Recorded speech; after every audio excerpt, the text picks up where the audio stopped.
Welcome to the Danvers Historical Society. My name is Miss Cook, And I'm Miss McNulty. and we are both volunteers here for the Danvers Historical Society. We're very sad that the third graders of Danvers are not going to be able to come on a field trip for Danvers History Week program, so we decided to bring part of that program to you into the classroom. So you'll be getting a bunch of different videos of places you might have visited, and maybe some extra places as well of historic places in Danvers. So what does a Danvers Historical Society do, or what do historical societies do? We take care of old buildings, and the buildings that we take care of here in Danvers include the Page House and Glen Magna Farms. You might have walked through there. They have beautiful gardens, and it's right next to Endicott Park. What else do we take care of, Miss McNulty? We take care of old objects. We take care of the objects that people have donated to us and keep them in a case in Tapley Hall.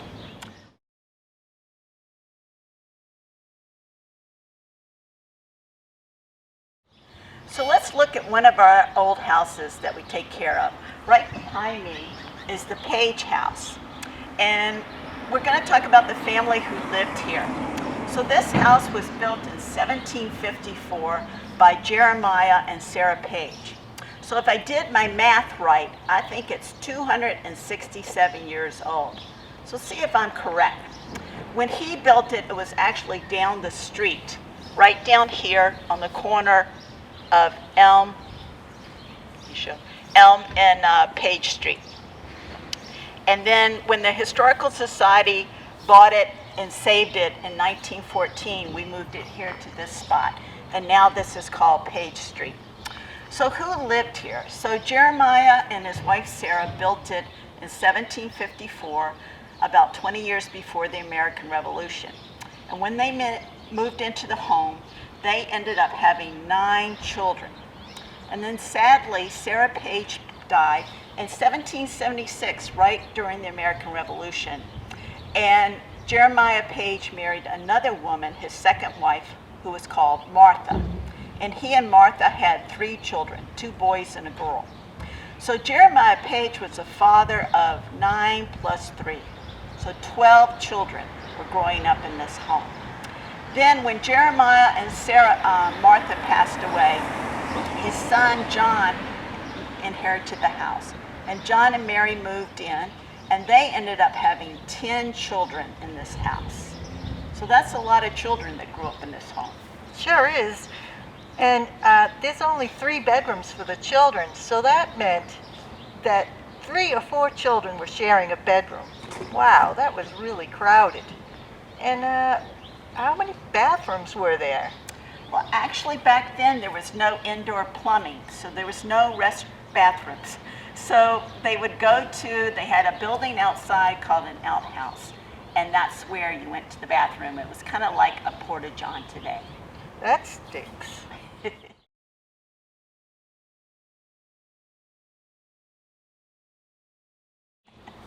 So now we're going to show you one of the other things that we're sending you, and that's our activity book. So this activity book went to every 3rd grader, and it's called Our Town. And on the cover, there are 3 characters: Miss Endicott Pear, Mr. Halflawn Carrot, and Mr. Globe Onion. And they were important to the development of Danvers. And some of the activities will tell you about that in this book.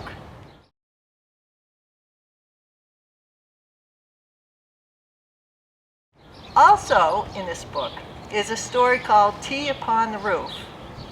And Sarah Page, for a very interesting reason, decided to have a tea party up upon the roof of this house. You can read all about it and find out why she did such a peculiar thing.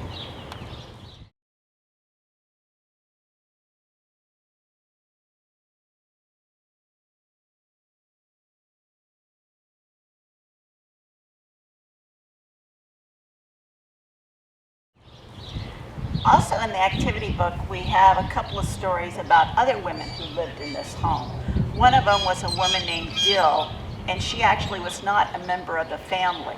But find out about her story in the activity book called The Story of Dill.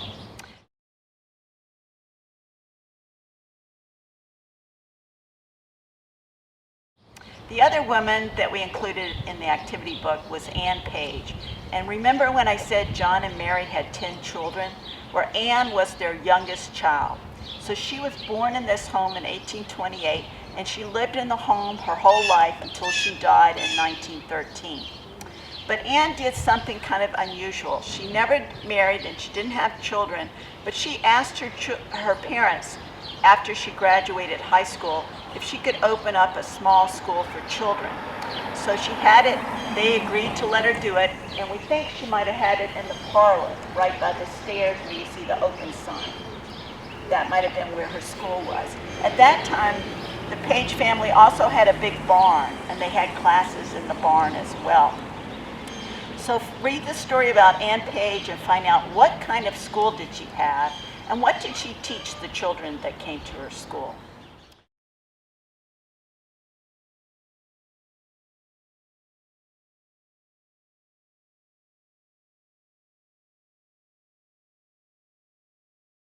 So now we're going to take you into Tapley Hall, and we're going to show you some historic objects.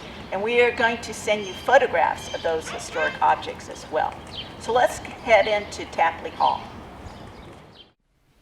Now we're inside Tapley Hall, and this is where we're going to show you a few objects that are connected to the third grade program. We're going to send you photographs of quite a few objects to compare them to modern objects.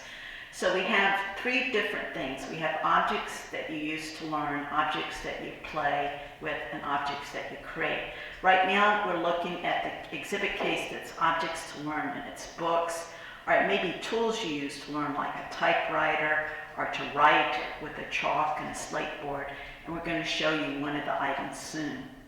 The other exhibit case is the play case, and in this are things they use to play. So you have board games, sports equipment, dolls, action figures, toy cars. So we have a wide variety of different things you play with. Then we're going to show you the create case. And the create case is things you do that you have created. Either things you use to create, like pens and pencils and crayons to draw a painting, or you play a musical instrument, or you use and create music, or you use a camera and create different photographs that you like, or you hand make things. So we're going to show you something out of that case. So we'll show you some cases on the other side. These are other toys. So you have a jump rope, jacks.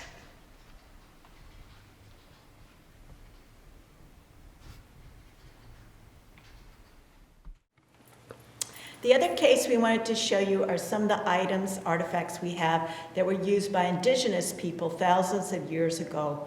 A lot of what we have is objects they would have used to make things, create things, and this is a poster we created to show the different artifacts and how they would have been used, because sometimes we only have one little piece of the artifact. So here in the case, we have what are called projectile points. You might call them arrowheads, and they would be used on the end of an arrow shaft for killing animals for food.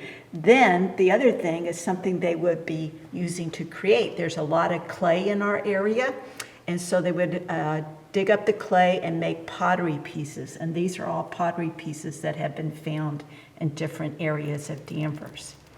Also, sometimes we find stone tools, big stone pieces, and this is called a mortar, and the mortar is like a bowl, and then these pestles are used to grind. So they would use to grind the corn, because they discovered how to find wild corn and take the seeds and started to plant it themselves. So about 1,000 years ago was when they figured out how to do their own farming instead of just gathering different plants and food in the woods area.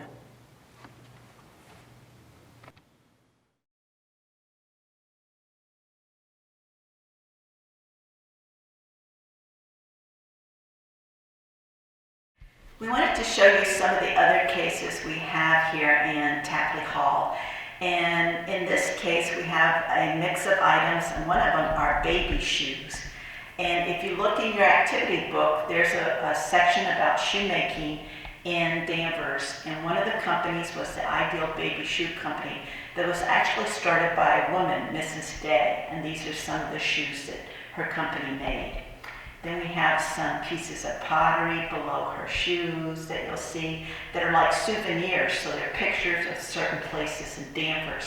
People would buy these to collect them. Then we also have in the case a couple of doll carriages and some dolls.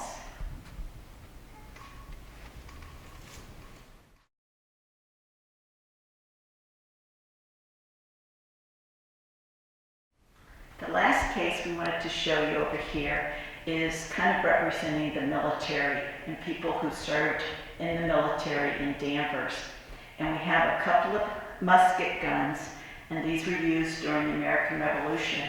And in fact, you're going to get to see a video of one of our friends, Dave McKenna, and he's going to be dressed up in 18th century costume, and he's going to represent one of the men who went off to fight in the American Revolution at the Battle of Lexington and Concord. So now we'll go to the three cases on the other side and introduce you to one object from each case.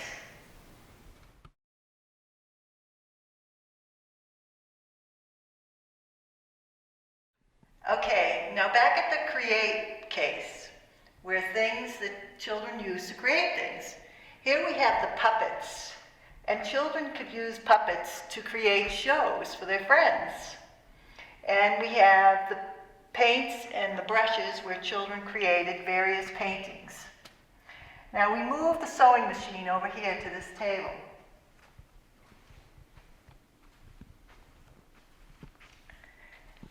This sewing machine was used with fabric to create things like clothes, pants, shirts, even blankets. This sewing machine was used before there was electricity, and it had paddles attached to it, and you used your feet to paddle, and that would move the needle up and down. How is that different than sewing machines today? The other case we wanted to show you up close is the to play case. And I pointed out a few things, the board games, the sports equipment, dolls, and toy cars. But we pulled one of the sporting equipment pieces out of this case. And that's this right here. You might recognize it because it's only 7 years old. It's not that old of a piece. And it's what you use when you play ice hockey. So there was a woman who gave us this 7 years ago, and she grew up here in Danvers, and she was very good at ice hockey. She still is. She still plays the game. And she played this with this stick at a very famous sporting event in 2014, and she and her team won an award. Then they went back 4 years later in 2018, they won another award. So see if you can figure out who owned this hockey stick who grew up here in Danvers. The other thing we wanted to show you is what you would need if you were playing ice hockey. You would use ice skates, and of course we have fancy ice skates that are boots with the blade attached.